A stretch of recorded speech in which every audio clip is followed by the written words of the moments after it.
Kisah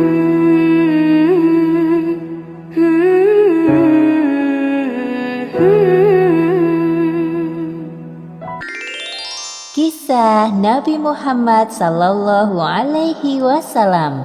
Muhammad kecil yang membawa berkah. Bayi Muhammad disusui oleh Halimah As-Sa'diyah selama 2 tahun. Lalu dilanjutkan dalam pengasuhannya hingga usia 5 tahun. Selama diasuh oleh keluarga Halimah, Muhammad kecil membawa banyak keberkahan dalam kehidupan mereka. Namun di akhir masa pengasuhan Muhammad terjadi peristiwa Syak al-Sadr, yaitu pembelahan dada yang membuat Halimah khawatir akan keselamatan anak susuannya itu. Telah menjadi tradisi baik di kalangan wanita Mekah yang baru melahirkan untuk menyusukan bayi mereka kepada wanita-wanita yang tinggal di dusun atau pedesaan. Kondisi pedesaan yang segar dan lingkungan yang masih alami membuat anak-anak tumbuh dengan sehat, kuat, dan dapat berbahasa Arab dengan fasih. Sebelum kedatangan para wanita dari Bani Sa'ad, Muhammad sempat disusui oleh Suwaibah, budak perempuan Abu Lahab. Abu Lahab adalah satu di antara paman Muhammad dari garis keturunan ayahnya. "Wahai suamiku, semoga kita dapat anak bangsawan kaya seperti teman-temanku. Saat ini hidup kita sangat sulit." Ya, aku pun berharap sama seperti engkau. Mengingat hasil panen ladang kita tahun ini gagal dikarenakan paceklik yang melanda Taif. Namun harapan suami istri itu tidak terkabul karena bayi para bangsawan kaya telah diambil oleh teman-teman mereka. Hanya tersisa 1 bayi dalam gendongan ibunya. Bayi itu adalah Muhammad. "Wahai saudaraku, bawalah bayiku ini bersama kalian. Ayah bayi ini telah meninggal, jadi tinggal aku dan kakeknya yang mengasuhnya." Raut wajah Halimah tampak kecewa mendengar pernyataan Aminah. Sikapnya sama seperti wanita Bani Sa'ad lain yang menolak menyusui Muhammad karena ia anak yatim. "Wahai suamiku, bagaimana ini? Semua bayi telah dibawa pulang oleh teman-teman kita. Aku tidak ingin kita pulang dengan tangan kosong." Apa kita bawa saja bayi yatim yang baru saja engkau temui itu, wahai istriku? "Demi Allah, aku akan kembali kepada wanita yang menggendong bayi yatim itu dan membawa bayinya pulang bersama kita." Entah kenapa bayangan bayi itu seakan tidak mau pergi dari pikiranku. Semoga keputusan kita ini dapat membawa keberkahan. Ayo, lekas kita temui ibu itu lagi. Akhirnya Halimah dan Harits bin Abdu al-Uzza menemui Aminah dan bayinya. Di satu sisi Aminah merasa lega, namun di sisi lain ia sedih harus berpisah dengan Muhammad. "Aku mohon, jaga baik-baik Muhammadku. Kelak dia akan menjadi orang besar dan berpengaruh." Amin. Kami akan berusaha memberikan yang terbaik untuk anakmu, Bu. "Selamat jalan, wahai anakku. Ibu akan menunggumu di sini." Setelah berpamitan dengan Aminah, Halimah menunggangi keledainya yang kurus. Tiba-tiba ia merasakan keanehan pada keledainya. "Aneh sekali, aku seperti tidak sedang membawa beban. Bayi ini sangat ringan, dan juga keledaiku ini seperti bertambah kuat saja. Padahal sewaktu berangkat ke Mekah kemarin, ia berjalan sangat lambat." Tidak hanya itu, sesampainya di rumah, Halimah merasakan keanehan lain. Setelah menyusui Muhammad, baru kemudian Halimah menyusui bayinya sendiri. "Alhamdulillah, bayi ini menyusu dengan lahap. Semoga dia betah tinggal di rumah kecil kita ya suamiku." Semoga ini pertanda baik, wahai istriku. Lihatlah bayi kita. Ia tertidur pulas, tidak seperti malam-malam biasanya yang menangis terus. Ketika suami Halimah mengecek ke dalam kandang ternak, ia dapati unta mereka mengeluarkan susu. Padahal unta itu cukup tua dan sudah tidak mengeluarkan susu setetes pun sebelumnya. "Wahai istriku, pasti engkau tidak percaya apa yang aku bawa. Coba, minumlah." "Apa ini? Susu unta? Iya, benar. Unta tua kita akhirnya mengeluarkan susu lagi. Engkau telah mengambil anak yang penuh berkah, wahai istriku. Demi Allah, Muhammad benar-benar membawa keberkahan dalam keluarga kita. Setelah beberapa waktu berlalu, pasangan suami istri itu dikejutkan dengan pemandangan asri di depan rumah. Subhanallah, tanah yang sebelumnya kering menjadi subur. Lihat juga kambing-kambing kita yang kurus menjadi gemuk. Terima kasih ya Allah atas semua nikmat-Mu. Keberkahan demi keberkahan dirasakan oleh keluarga Halimah setelah kedatangan Muhammad. Itulah balasan atas ketulusan mereka dalam merawat dan menyayangi Muhammad. Tak terasa 2 tahun berlalu begitu cepat. Tiba saatnya Halimah mengembalikan Muhammad kembali ke pangkuan Aminah. Ibu dan anak itu saling melepaskan kerinduan setelah 2 tahun berpisah. Anakku tersayang, engkau sudah besar dan tampak sehat sekali. Ibu sangat merindukanmu. Melihat hal itu, Halimah dan Harits merasa terharu. Keduanya saling berpandangan. Dengan apa aku dapat membalas kebaikan kalian? Sebenarnya kami sangat bersyukur bisa merawat Muhammad. Ia sudah kami anggap seperti anak sendiri. Jikalau diizinkan, kami ingin merawat Muhammad lebih lama lagi. Bukan bermaksud lancang, wahai Ibu Muhammad. Aku dengar Mekah sedang dilanda wabah penyakit.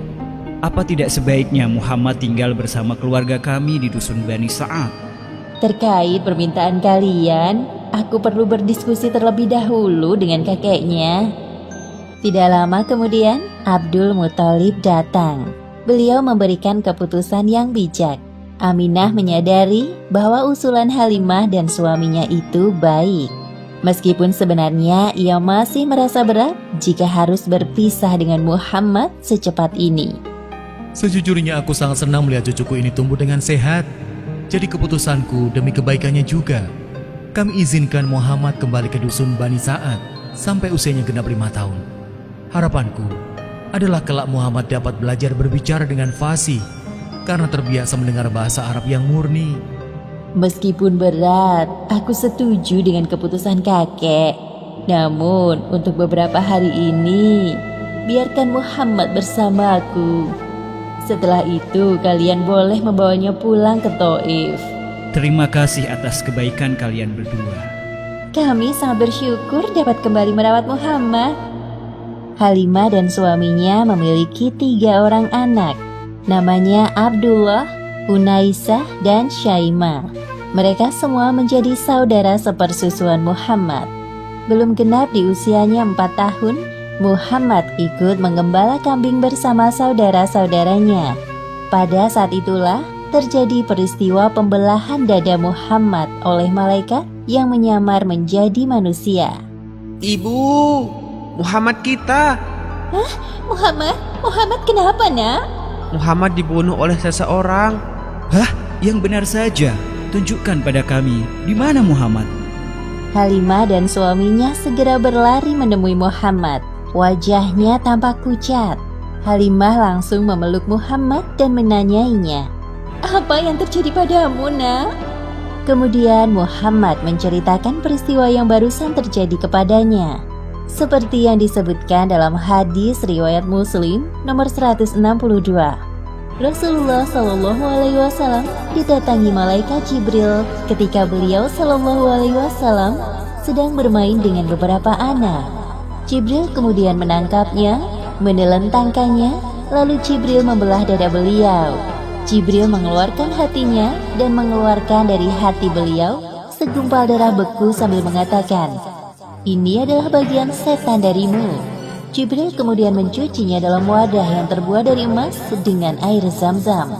Lalu ditumpuk, kemudian dikembalikan ke tempatnya. Wahai suamiku, perasaanku tidak enak. Secepatnya aku akan membawanya kembali ke Mekah. Aku takut setan telah menggodanya. Iya, kalian berdua berhati-hatilah. Setelah peristiwa menggemparkan itu, Halimah bermaksud menyerahkan Muhammad kepada ibunya sebelum waktu yang ditentukan. Wahai saudariku, apa terjadi sesuatu pada putraku sehingga membuatmu menemuiku sebelum waktu yang telah kita sepakati? Iya, memang terjadi sesuatu kepada putramu. Aku rasa kami telah menyelesaikan tugas untuk mengasuhnya. Sekarang saatnya aku kembalikan ia kepadamu. Tunggu, katakan dengan jelas agar aku bisa mengerti sebenarnya apa yang terjadi pada Muhammad. Halimah menceritakan peristiwa pembelahan dada Muhammad kepada Aminah dengan suara yang terbata-bata. Sedangkan Aminah dengan tenang mendengarkan penjelasan Halimah. Wahai ibu susu anakku, demi Allah, setan tidak mempunyai daya upaya untuk merasuki tubuh anak suci ini. Masih ingatkah engkau? Aku pernah mengatakan kepadamu bahwa kelak Muhammad ini akan menjadi orang besar. Sewaktu aku mengandungnya, aku merasakan banyak keajaiban. Apakah keajaiban itu juga terjadi kepada keluargamu? Iya, kami merasakan banyak keberkahan sejak mengasuh putramu. Jadi tenanglah wahai saudariku. Jangan khawatir. Insya Allah Muhammad selalu dilindungi olehnya. Aku dan kakeknya telah mempercayakan pengasuhan Muhammad kepadamu. Setelah mendengar penjelasan Aminah, Halimah dapat bernafas lega. Semua ketakutannya sirna.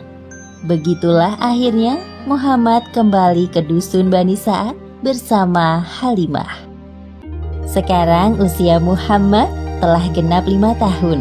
Tidak lama lagi Muhammad akan berpisah dengan keluarga Halimah. Pada hari itu Muhammad dan anak-anak Halimah sedang asyik mengembala kambing sambil berkejar-kejaran. Tiba-tiba Halimah mendatangi mereka dan mengajak pulang. Wahai ibu, ada apa? Mengapa engkau menyusul kami? Tidak biasanya. Kami masih ingin bermain, Bu. Kedatangan Halimah yang tiba-tiba disebabkan ada perasaan khawatir. Terlebih lagi melihat ada 2 orang Habasyah sedang mengintai Muhammad dari kejauhan. Anak-anak, coba perhatikan langit di atas sana. Sepertinya sebentar lagi akan turun hujan. Makanya ibu menyusul kalian kemari. Oh iya, benar juga. Ibu baik sekali menyusul kami. Kekhawatiran Halimah belum berhenti sampai kedua laki-laki itu mendekati Muhammad. Hei anak-anak, kau sudah selesai bermainnya? Tadi itu seru sekali loh. Sebenarnya apa yang paman inginkan? Hahaha, tidak ada nak. Coba kau berbalik badan. Muhammad kecil membalikkan badannya dan 2 laki-laki itu terbelalak melihat punggungnya. Mereka lalu pergi sambil berbisik-bisik. Aneh sekali kedua paman itu. Mereka sangat mencurigakan. Ayo anak-anak, sebaiknya kita pulang sekarang. Kekhawatiran Halimah pun terbukti. Orang-orang Habasyah itu merencanakan hal buruk pada Muhammad kecil setelah melihat tanda di punggungnya. Tidak salah lagi. Menurut berita yang aku dengar bahwa anak laki-laki yang memiliki tanda di antara kedua bahunya itu kelak akan menjadi orang yang besar. Kita harus mendapatkannya sebelum keduluan orang lain. Jika kita berhasil mendapatkannya, pasti raja akan memberikan hadiah besar untuk kita. Sayup-sayup pembicaraan kedua orang Habasyah terdengar sampai ke telinga Halimah. Ia pun segera mempercepat langkah kakinya. Aku harus pergi dari tempat ini. Muhammad sudah tidak aman tinggal di dusun ini. Anak-anak, bisa agak cepat jalannya? Baik, Bu. Untung saja, meskipun dengan susah payah, Halimah dan anak-anak berhasil lolos dari kejaran orang-orang Habasyah yang ingin menculik Muhammad. Anak-anak, sepertinya kalian harus berpisah dengan Muhammad. Sudah waktunya ibu mengembalikan Muhammad kepada ibunya di Mekah. Wahai Muhammad, meskipun kita tidak tinggal bersama-sama lagi, namun kita tetap bersaudara sampai kapanpun. Kita pasti akan merindukanmu, Muhammad. Jangan lupakan persahabatan kita ya, Muhammad. Terima kasih semuanya. Aku tidak akan pernah melupakan kalian semua. Sampai jumpa lagi. Ayo Muhammad, kita harus tiba di Mekah sebelum tengah malam. Pasti ibu dan kakekmu sangat bahagia bertemu denganmu. Akhirnya Muhammad berangkat meninggalkan dusun Bani Sa'ad dengan perasaan haru. Terlalu banyak kenangan indah yang ia lewati bersama keluarga Halimah. Namun di sisi lain, ia juga merindukan keluarganya di Mekah. Matahari mulai tenggelam di sebelah barat. Langit sore semakin gelap. Suasana Mekah di malam hari semakin bertambah ramai. Pada saat itulah Halimah kehilangan Muhammad. Muhammad, di mana engkau, Nak? Halimah mencari anak susuannya itu di sekitar, namun tak kunjung ketemu.